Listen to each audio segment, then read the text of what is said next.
Hello everybody, hope you all are fine. Open your English reader book at page number 29.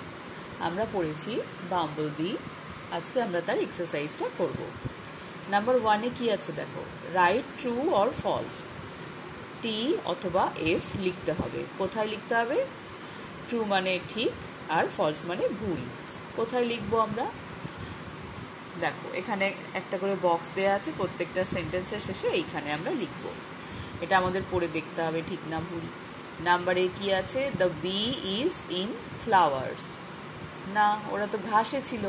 কি আছে? In the grass, তাই তো? তাহলে এটা কি হবে? ফলস। তাহলে এখানে আমরা পেন্সিল দিয়ে এফ লিখবো। এরপর বি কি আছে? The bumble bee is on the drive. হ্যাঁ, ও তো ড্রাইভের ওপর দিয়ে ছিল, আমরা পড়েছি অন দ্য ড্রাইভ। তাহলে এটা ট্রু, এখানে আমরা টি লিখবো। সি কি আছে? The poet says bumble bee to go to hive. হ্যাঁ, ওকে তো হাইভে যেতেই বলেছিল, তাহলে এখানে আমরা টি লিখব। ডি কি আছে? The poet says bee to fly away by the tree. বলেছিল তো, buzz buzz bumble bee by the tree fly away don't sting me. তাহলে এটাকেও আমরা ট্রু লিখে দেবো, অর্থাৎ টি লিখবো। এরপর নাম্বার 2 কি আছে? Fill in the blanks. দেখো এগুলো তোমাদের পোয়েমটা পড়ে পড়ে লিখতে হবে।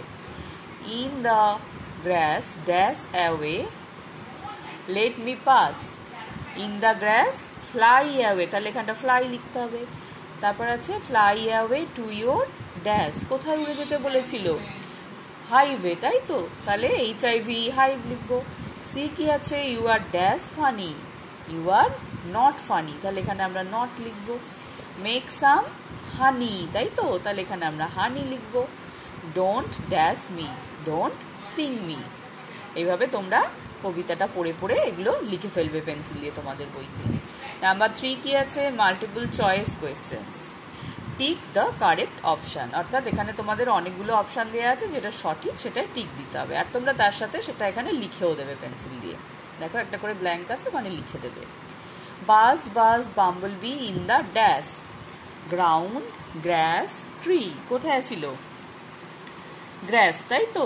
আমরা পড়েছি ইন দ্য গ্রাস, তাহলে এখানটা আমরা টিক দেবো আর এখানটা আমরা গ্রাস লিখে দেবো। এরপর কি আছে দেখো, fly away to your dash. কি কি আছে অপশান? Nest, hive, house. কোথায় হবে?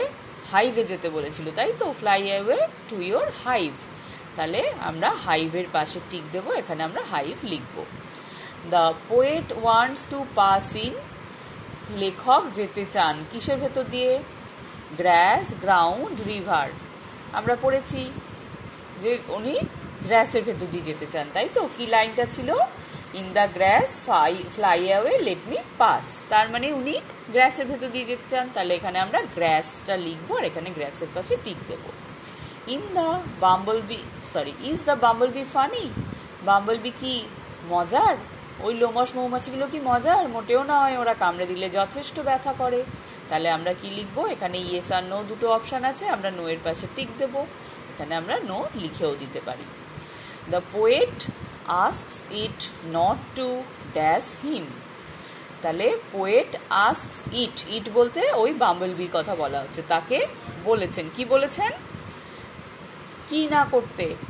তাকে বাইট, স্টিং, ফ্লাই ওভার। কি করতে বারণ করেছেন? স্টিং করতে, তাই তো? হুল ফোটাতে, তাহলে এখানে আমরা স্টিং লিখবো, এখানটা আমরা টিক দিয়ে দেবো। এইভাবে এগুলো তোমরা সুন্দর করে তোমাদের বইতে করে ফেলবে। যদি কোথাও বুঝতে সমস্যা হয় ক্লাসে জেনে নেবে। সবাই ভালো থাকবে, বাই।